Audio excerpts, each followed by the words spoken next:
আসসালামু আলাইকুম ভিউয়ার্স, আজকে আমি আপনাদেরকে হাতে মেখে গন্ধ ছাড়া হাঁসের মাংস রান্না করে দেখাবো। গন্ধ ছাড়া হাঁসের মাংস রান্নার জন্য একটা সিক্রেট মশলা রয়েছে। এই মশলাটা দিয়ে যদি হাঁসের মাংস রান্না করেন, মাংসের মধ্যে কোনো গন্ধ থাকবে না আর খেতেও হবে অনেক সুস্বাদু। এই মশলাটার কারণে যদি চাষের হাঁসও রান্না করেন, কেউ বুঝতেই পারবে না আপনি চাষের হাঁস রান্না করেছেন। যাদের হাঁসের মাংস মজা হয় না, রান্না করার পর গন্ধ থেকে যায়, খেতে পারেন না, আমি উপকরণগুলো যেভাবে ব্যবহার করেছি এভাবে ব্যবহার করলে আপনাদের হাঁসের মাংস কোনো গন্ধ থাকবে না, ইনশাআল্লাহ সবাই খেতে পারবে। এই মশলাটা দিয়ে হাঁসের মাংস রান্না করার পর যদি দেখেন বিন্দু পরিমাণে গন্ধ রয়েছে, তাহলে আপনারা আমার চ্যানেলে এসে যা খুশি তাই বলে যাবেন। গন্ধ ছাড়া সুস্বাদু মজার এই হাঁসের মাংস রান্নার জন্য প্রথমে সিক্রেট মশলাটা তৈরি করে নিচ্ছি। 1 চা চামচ পরিমাণে নিয়েছি চিলি কাবাব, 1 চা চামচ পরিমাণে নিয়েছি রাঁধুনি, 1 চা চামচ পরিমাণে জিরা, 1 চা চামচ পরিমাণে নিয়েছি কালো গোলমরিচ, আর 1 চা চামচ পরিমাণে নিয়েছি মৌরি, লং নিয়েছি 4টি, 2টি কালো এলাচ নিয়েছি, বড় সাইজে 2টি দারচিনি নিয়েছি, 3টি শুকনো মরিচ নিয়েছি। এগুলো কড়াইতে রেখে এখন হালকাভাবে একটু টেলে নিচ্ছি। খুব বেশি টালা যাবে না, হালকাভাবে একটু টেলে নিতে হবে। মশলাগুলো টালা হয়ে গিয়েছে, এবার একটি ব্লেন্ডার জগ নিয়েছি আর এই জগটার মধ্যে এই মশলাগুলো ঢেলে নিচ্ছি।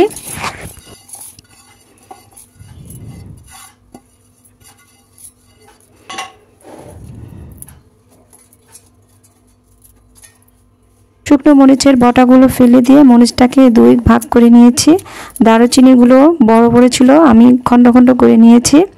এরপর মেশিনের সাহায্যে এগুলোকে পাউডার করে নিয়েছি, দেখতে পাচ্ছেন। তো এগুলো একটি বাটিতে ঢেলে নিচ্ছি।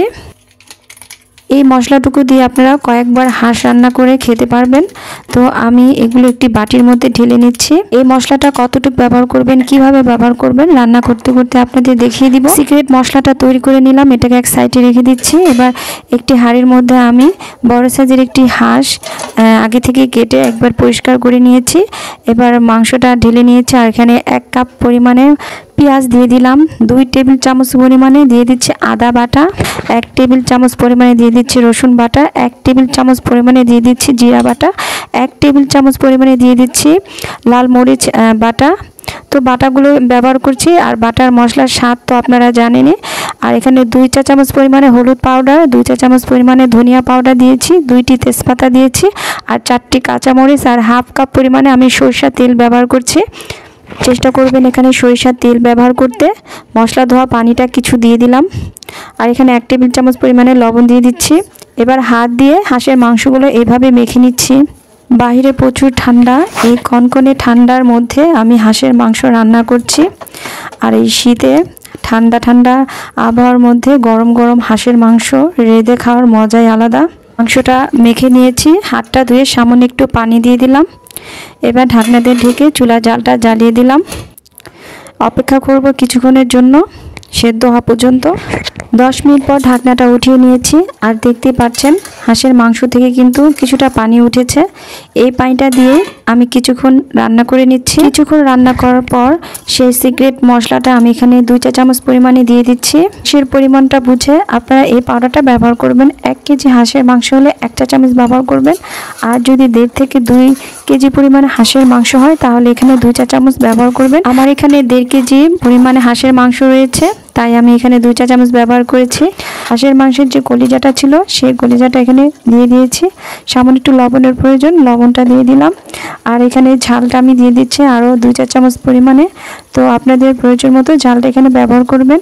শুকনো মরিচ তেলে ভেজে আমি পাউডার করে নিয়েছি, সেই ভাজা মরিচটা এখানে দিয়ে দিলাম। ভাজা শুকনো মরিচের পাউডারটা দিয়ে দেওয়ার পর এখন দেখতে পাচ্ছেন কালারটা কিন্তু কিছুটা চেঞ্জ হয়ে গিয়েছে। হাঁসের মাংসের ঝাল আর মশলার পরিমাণটা অন্য সব মাংসের তুলনায় কিছুটা বাড়িয়ে দিতে হয়। এই মাংসটা দেখতেও যেমন কালারফুল হবে আর খেতেও ভালো লাগবে। এবার ঢাকনাতে ঢেকে দিয়েছি, কিছুক্ষণের জন্য কষিয়ে নিয়েছি। এখন কিন্তু আমার মাংসের কষানো প্রসেসটা চলছে। ঢাকনাটা উঠিয়ে নিয়েছি। দেখতে পাচ্ছেন তেলটা ভেসে উঠেছে আর মশলাটা নিচে জমে আছে। এমন কষানো মাংস খেতে পছন্দ করলে এই পর্যায়ে মাংসটা নামিয়ে রাখতে পারেন।